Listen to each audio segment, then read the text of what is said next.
So, Aries Spears really thought it was a good idea to trash talk Ice Cube, and now 50 Cent has jumped in swinging. This isn't some light celebrity shade. Aries went on an interview and flat out called Cube a trash rapper, a trash actor, and even said he hates It Was a Good Day, like the song that's basically hip-hop history. Before we even get to 50's reaction, here's exactly what sparked it. This is Aries Spears during his interview, where he decides to make it personal. Ice Cube does nothing for me as a rapper and an actor.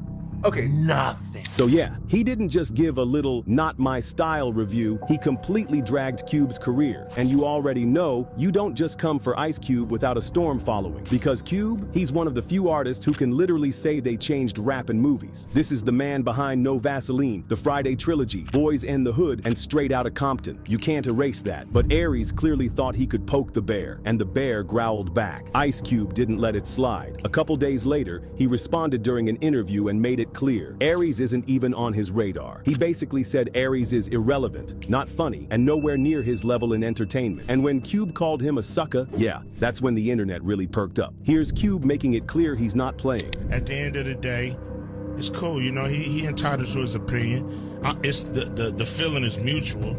You know, I don't think he on anybody's list of top 10 comedians, you know what I mean, in the black community for sure. I don't even know if he's on the register. And that's when 50 Cent slid into the conversation. Like, oh, you thought this was gonna be a one-on-one? Nope. If there's one thing about 50, it's that he will take a public beef and turn it into a full-blown roast session. So 50 went online and started defending Cube's legacy like it was personal. He called Aries out for coming after a man who's literally shaped the culture. And 50 didn't hold back. He reminded everyone that Cube's the guy who wrote No Vaseline, one of the hardest diss tracks in rap history, and that alone puts him in untouchable territory. See, when 50 Cent speaks up, people listen. So him publicly siding with Cube sends a message. This is not the hill Aries wants to die on. And honestly, the way Aries came at Cube, it wasn't even constructive criticism. It was straight up disrespect, with no receipts, no nuance, just he's trash. And that's exactly why 50 saw it as an unnecessary shot. By the time 50's reaction hit socials, the fans were already roasting Aries in the comments. People were calling him bitter, jealous, washed, the works.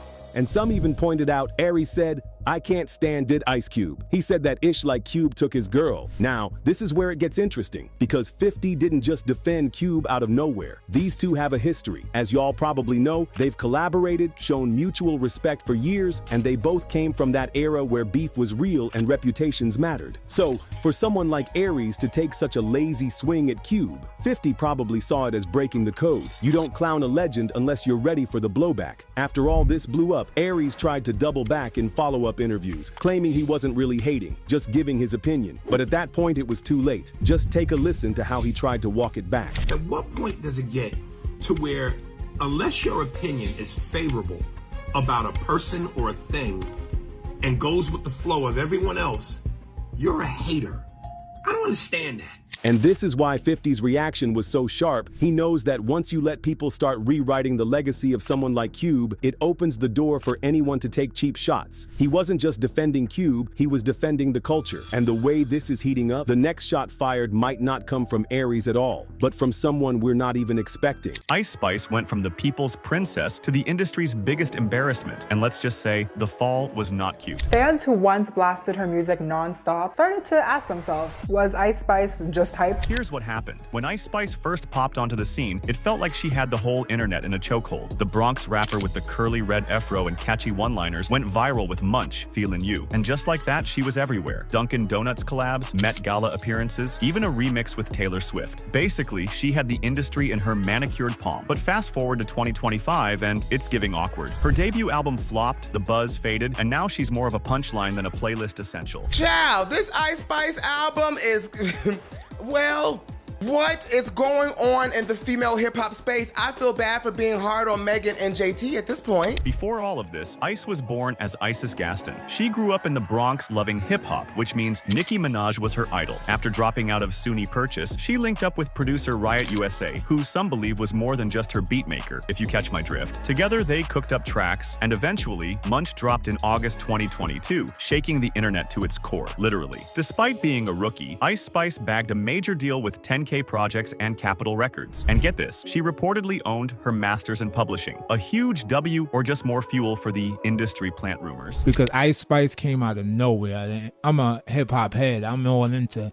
You think she's a plant?